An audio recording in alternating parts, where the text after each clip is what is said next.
Hello friends, तर आज आपण पिकलेल्या पेरूपासून एक मस्त अशी एक रेसिपी बनवतोय।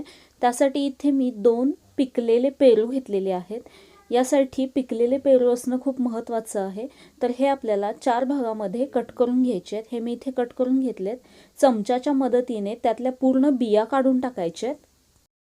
पिकलेला पेरू असल्यामुळे चमच्याच्या मदतीने त्या बिया एकदम इझिली अशा निघतात। तर मी इथे यातल्या सगळ्या बिया काढून घेतलेल्या आहेत।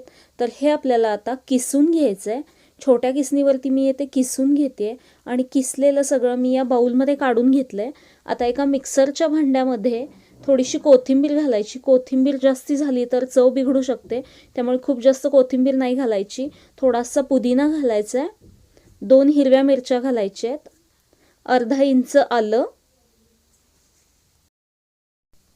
चवीपुरतं मीठ घालायचं, एक अर्धा चमचा मी यामध्ये मीठ घातलंय, अर्धा चमचा जिरे घालायचे आहेत, पाव चमचा चाट मसाला घालायचा आहे आणि हे सगळं आपल्याला मिक्सरला जाडसर असं वाटून घ्यायचं आहे।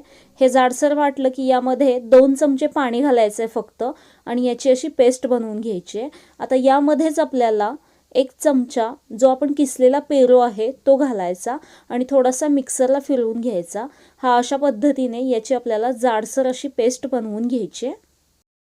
ही बनवलेली पेस्ट या किसलेल्या पेरूमध्ये घालायची आहे आणि यामध्ये 1 पाव चमचा फक्त जिरे पावडर घालायची। याआधी आपण जिरे देखील घातलेत, त्यामुळे खूप जास्त घालायची नाही, नाहीतर चवीमध्ये फरक पडू शकतो।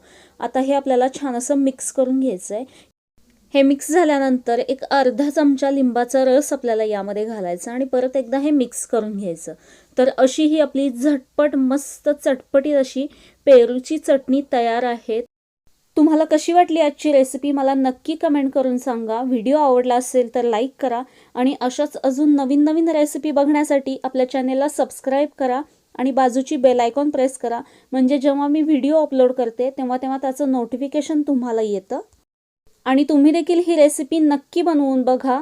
चला तर मग परत भेटू अशाच एका मस्त आणि नवीन रेसिपीमध्ये। धन्यवाद।